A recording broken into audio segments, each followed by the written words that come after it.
سلطان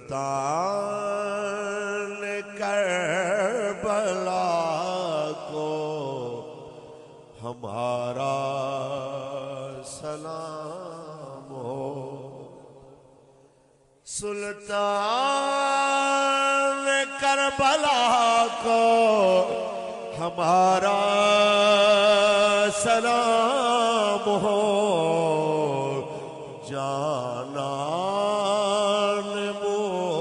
مصطفیٰ کو ہمارا سلام ہو۔ بسم اللہ الرحمن الرحیم۔ کتاب شہید کربلا از افادات حضرت اقدس مفتی محمد شفیع صاحب رحمۃ اللہ علیہ، ریکارڈنگ نمبر 8، صفحہ نمبر 68۔ حضرت حسین کا پانی بند کر دینے کا حکم۔ ابن زیاد نے جواب دیا کہ حضرت حسین رضی اللہ تعالیٰ عنہ کے سامنے صرف ایک بات رکھو کہ یزید کے ہاتھ پر بیعت کریں، جب وہ ایسا کر لیں تو پھر ہم غور کریں گے کہ ان کے ساتھ کیا معاملہ کیا جائے۔ اور عمر کو حکم دیا کہ حضرت حسین رضی اللہ تعالیٰ عنہ اور ان کے رفقا پر پانی بالکل بند کر دو۔ یہ واقعہ حضرت حسین کی شہادت سے 3 روز پہلے کا ہے، اور ان حضرات پر پانی بالکل بند کر دیا گیا، یہاں تک کہ جب یہ سب حضرات پیاس سے پریشان ہو گئے تو حضرت حسین رضی اللہ تعالیٰ عنہ نے اپنے بھائی عباس بن علی کو 30 سوار اور 30 پیادوں کے ساتھ پانی لانے کے لیے بھیج دیا۔ پانی لانے عمر بن سعد کی فوج سے مقابلہ بھی ہوا، مگر بالآخر وہ 20 مشکیں پانی کی بھر لائے۔ حضرت حسین اور عمر بن سعد کی ملاقات اور مکالمہ۔ اس کے بعد حضرت حسین رضی اللہ تعالیٰ عنہ نے عمر بن سعد کے پاس پیغام بھیجا کہ آج رات کو ہماری ملاقات اپنے اپنے لشکر کے ساتھ ہو جانی چاہیے تاکہ ہم سب کے سامنے گفتگو کریں۔ عمر بن سعد اس پیام کے مطابق رات کو ملے۔ حضرت حسین کا ارشاد کہ 3 باتوں میں سے کوئی اختیار کر لو۔ حضرت حسین رضی اللہ تعالیٰ عنہ نے فرمایا کہ ہمارے بارے میں آپ 3 صورتوں میں سے کوئی اختیار کر لو۔ نمبر 1، میں جہاں سے آیا ہوں وہیں واپس چلا جاؤں۔ نمبر 2، یا میں یزید کے پاس پہنچ جاؤں اور خود اس سے اپنا معاملہ طے کروں۔ نمبر 3، یا مجھے مسلمانوں کے کسی سرحد پر پہنچا دو جو حال وہاں کے عام لوگوں کا ہوگا، میں اسی میں بسر کروں گا۔ بعض لوگوں نے آخری 2 صورتوں کا انکار کیا کہ حضرت حسین نے یہ 2 صورتیں پیش نہیں فرمائیں۔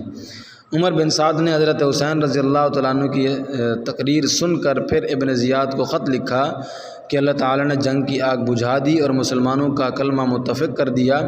مجھے حضرت حسین رضی اللہ تعالیٰ عنہ نے 3 صورتوں کا اختیار دیا ہے، اور ظاہر ہے کہ ان میں آپ کا مقصد پورا ہوتا ہے اور امت کی اس میں صلاح و فلاح ہے۔ ابن زیاد کا ان شرطوں کو قبول کرنا اور شمر کی مخالفت۔ ابن زیاد بھی عمر بن سعد کے اس خط سے متاثر ہوا اور کہا کہ یہ خط ایک ایسے شخص کا ہے جو امیر کی اطاعت بھی چاہتا ہے اور اپنی قوم کی عافیت کا بھی خواہش مند ہے، ہم نے اس کو قبول کر لیا۔ شمرزی جوشن نے کہا کہ آپ حضرت حسین کو مہلت دینا چاہتے ہیں کہ قوت حاصل کر کے پھر تمہارے مقابلہ پر آئے۔ وہ اگر آج تمہارے ہاتھ سے نکل گیا تو پھر کبھی تم ان پر قابو نہ پا سکو گے۔ مجھے اس میں عمر بن سعد کی سازش معلوم ہوتی ہے، کیونکہ میں نے سنا ہے کہ وہ راتوں کو آپس میں باتیں کرتے ہیں۔ ہاں، آپ حسین کو اس پر مجبور کریں وہ آپ کے پاس آ جائیں، پھر آپ چاہیں سزا دیں چاہیں معاف کر دیں۔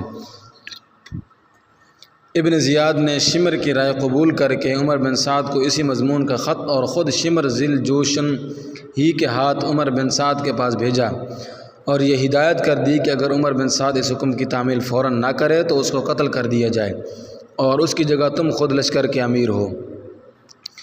ابن زیاد کا خط عمر بن سعد کے نام۔ اما بعد، میں نے تمہیں اپنے لیے اس لیے نہیں بھیجا کہ تم جنگ سے بچو یا ان کو مہلت دو یا ان کی سفارش کرو۔ اگر حسین رضی اللہ تعالیٰ عنہ اور ان کے ساتھی میرے حکم پر صلح کرنا اور میرے پاس آنا چاہتے ہیں تو ان کو صحیح سالم یہاں پہنچا دو، ورنہ ان سے جنگ کرو، یہاں تک کہ ان کو قتل کرو، مسلح کرو، کیونکہ وہ اس کے مستحق ہیں۔ پھر قتل کے بعد ان کو گھوڑوں کی ٹاپوں میں روند ڈالو۔ اگر تم نے ہمارے اس حکم کی تعمیل کی تو تم ایک فرما بردار کی طرح انعام ملے گا، اور اگر اس کی تعمیل نہیں کرتے تو تمہارے لشکر کو فوراً چھوڑ دو تو ہمارے لشکر کو فوراً چھوڑ دو اور چارج شمر کے سپرد کر دو، والسلام۔ شمر یہ حکم اور خط لے کر روانہ ہونے لگا تو اس کو خیال آیا کہ حضرت حسین رضی اللہ تعالیٰ عنہ کے ساتھیوں میں اور اس کے پھوپھی زاد بھائی عباس، عبداللہ بن جعفر، عثمان بھی ہیں۔ ابن زیاد سے ان چاروں کے لیے امان حاصل کیا اور روانہ ہو گیا۔ شمر نے یہ پروانہ امان کسی قاصد کے ہاتھ ان چاروں بزرگوں کے پاس بھیج دیا۔ یہ پروانہ دیکھ کر ایک زبان ہو کر بولے کہ ہمیں امان دیا جاتا ہے اور ابن رسول اللہ کو امان نہیں دیا جاتا، ہمیں تمہارے امان کی حاجت نہیں، اللہ کا امان تمہارے امان سے بہتر ہے، تجھ پر لعنت ہے اور تیرے امان پر بھی۔ شمر یہ خط لے کر جب عمر بن سعد کے پاس پہنچا تو وہ سمجھ گیا کہ شمر کے مشورہ سے یہ صورت عمل میں آئی ہے کہ میرا مشورہ رد کر دیا گیا، اور اس کو کہا کہ تم نے بڑا ظلم کیا کہ مسلمانوں کا کلمہ متفق ہو رہا تھا، اس کو ختم کر کے قتل و قتال کا بازار گرم کر دیا۔ بالآخر حضرت حسین رضی اللہ تعالیٰ عنہ کو یہ پیغام پہنچایا گیا، آپ نے اس کو قبول کرنے سے انکار فرما دیا کہ اس ذلت سے موت بہتر ہے۔ حضرت حسین رضی اللہ تعالیٰ عنہ کا حضرت صلی اللہ علیہ وسلم کو خواب میں دیکھنا۔ شمر ذی الجوشن اس محاذ پر محرم کی 9ویں تاریخ کو پہنچا تھا۔ حضرت امام حسین رضی اللہ تعالیٰ عنہ اس وقت اپنے خیمے کے سامنے بیٹھے ہوئے تھے۔ اسی حالت میں اونگ آ کر آنکھ بند ہو گئی اور پھر ایک آواز کے ساتھ بیدار ہو گئے۔ آپ کی ہمشیرہ زینب رضی اللہ تعالیٰ عنہ یہ آواز سنی تو دوڑی آئیں اور وجہ پوچھی۔ فرمایا کہ میں نے رسول اللہ صلی اللہ علیہ وسلم کو خواب میں دیکھا ہے۔ فرمایا کہ تم اب ہمارے پاس آنے والے ہو۔ ہمشیرہ یہ سن کر رو پڑی۔ حضرت حسین نے تسلی دی۔ اسی حالت میں شمر کا لشکر سامنے آ گیا۔ آپ کے بھائی عباس رضی اللہ تعالیٰ عنہ آگے بڑھے اور حریف مقابل سے گفتگو ہوئی۔ اس نے بلا مہلت قتال کا اعلان سنایا۔ عباس رضی اللہ تعالیٰ عنہ نے آ کر حضرت حسین کو اطلاع دی۔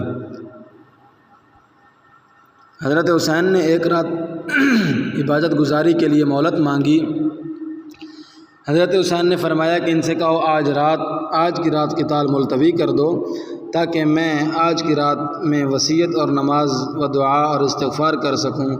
شمر اور عمر بن سعد نے اور لوگوں سے مشورہ کرنے کے بعد مہلت دے دی اور واپس ہو گئے۔ حضرت حسین کی تقریر اہل بیت کے سامنے۔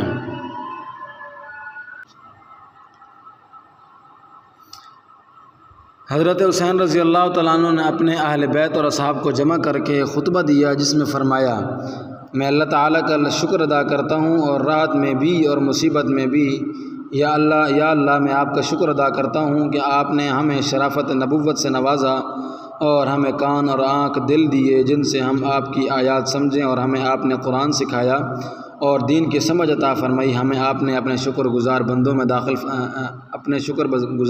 داخل فرما لیجیے۔ اس کے بعد فرمایا میرے علم میں آج کسی شخص کے ساتھی ایسے وفاشیار نیکوکار نہیں ہیں جیسے میرے ساتھی، اور نہ کسی اہل بیت میرے اہل بیت سے زیادہ ثابت قدم نظر آتے ہیں۔ آپ لوگوں کو اللہ تعالیٰ میری طرف سے جزائے خیر عطا فرمائے۔ میں سمجھتا ہوں کہ کل ہمارا آخری دن ہے۔ میں آپ سے سب کو خوشی سے اجازت دیتا ہوں کہ آپ سب اس رات کی تاریکی میں متفرق ہو جاؤ اور جہاں پناہ ملے چلے جاؤ، اور میرے اہل بیت میں سے ایک ایک کا ہاتھ پکڑو اور مختلف علاقوں میں پھیل جاؤ، کیونکہ دشمن میرا طلبگار ہے اور مجھے پائے گا جو دوسری طرف التفات نہ کرے گا۔ یہ تقریر سن کر آپ کے بھائی اور اولاد اور بھائیوں کی اولاد عبداللہ بن جعفر کے صاحبزادے یک زبان ہو کر بولے کہ واللہ ہم ہرگز ایسا نہ کریں گے، ہمیں اللہ تعالیٰ آپ کے بعد باقی نہ رکھے۔ پھر بنو عقیل کو خطاب کر کے فرمایا تمہارے ایک بزرگ مسلم بن عقیل شہید ہو چکے ہیں، وہی کافی ہیں، تم سب واپس ہو جاؤ، میں تمہیں خوشی سے اجازت دیتا ہوں۔ انہوں نے کہا ہم لوگوں کو کیا منہ دکھائیں گے کہ اپنے بزرگوں اور بڑوں کو موت کے سامنے چھوڑ کر اپنی جان بچا لائے، بلکہ واللہ ہم آپ پر اپنی جانیں اور اولاد اور اموال قربان کر دیں گے۔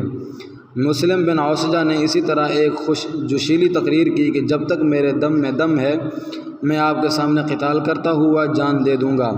آپ کی ہمشیرہ حضرت زینب رضی اللہ تعالیٰ عنہا بے قرار ہو کر رونے لگیں تو آپ نے تسلی دے دی اور یہ وصیت فرمائی۔ حضرت حسین رضی اللہ تعالیٰ عنہ کی وصیت اپنی ہمشیرہ اور اہل بیت کو۔ میری بہن، میں تمہیں خدا کی قسم دیتا ہوں کہ میری شہادت تم پر کپڑے پھاڑنا، سینہ کوبی وغیرہ ہرگز نہ کرنا اور آواز سے رونے چلانے سے بچنا۔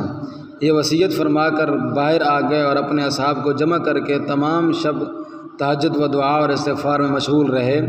یہ عاشورہ کی رات تھی۔ صبح کو یوم عاشورہ روز جمعہ اور ایک روایت کے موافق روز شنبہ تھا۔ صبح کی نماز سے فارغ ہوتے ہی عمر بن سعد لشکر لے کر سامنے آ گیا۔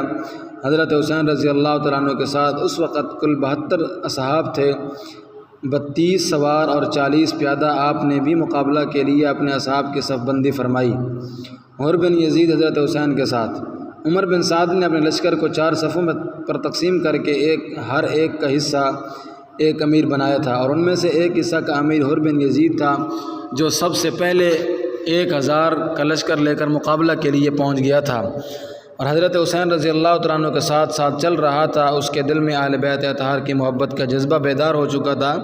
اس وقت اپنی سابقہ کارروائی پر نادم ہو کر حضرت حسین کے قریب ہوتے ہوتے یکبارگی گھوڑا دوڑا کر حضرت حسین کے لشکر میں آ ملے۔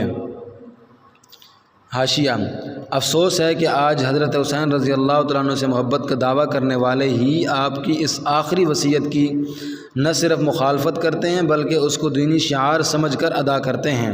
انا للہ۔ محمد شفیع۔ اور عرض کیا کہ میری ابتدائی غفلت اور آپ کو واپسی کے لیے راستہ نہ دینے کا نتیجہ اس صورت میں ظاہر ہوا جو ہم دیکھ رہے ہیں۔ واللہ مجھے یہ اندازہ نہ تھا کہ یہ لوگ آپ کے خلاف اس حد تک پہنچ جائیں گے اور آپ کی کوئی بات نہ مانیں گے۔ اگر میں یہ جانتا تو ہرگز آپ کو نہ روکتا۔ میں اب تائب ہو کر آیا ہوں، اس لیے اب میری سزا اور توبہ یہی ہے کہ میں بھی آپ کے ساتھ قتال کرتا ہوا جان دے دوں، اور ایسا ہی ہوا۔ دونوں لشکروں کا مقابلہ۔ حضرت حسین رضی اللہ تعالیٰ عنہ کا لشکر کو خطاب۔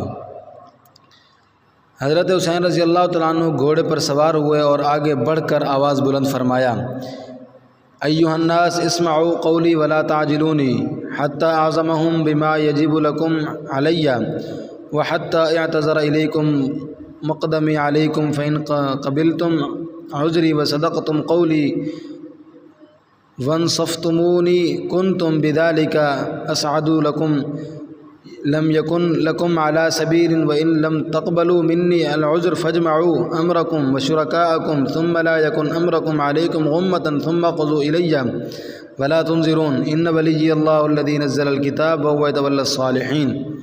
لوگو میری بات سنو، جلدی نہ کرو تاکہ میں حق نصیحت ادا کر دوں جو میرے ذمہ ہے، اور تاکہ میں تمہیں اپنے یہاں آنے کی وجہ بتلا دوں۔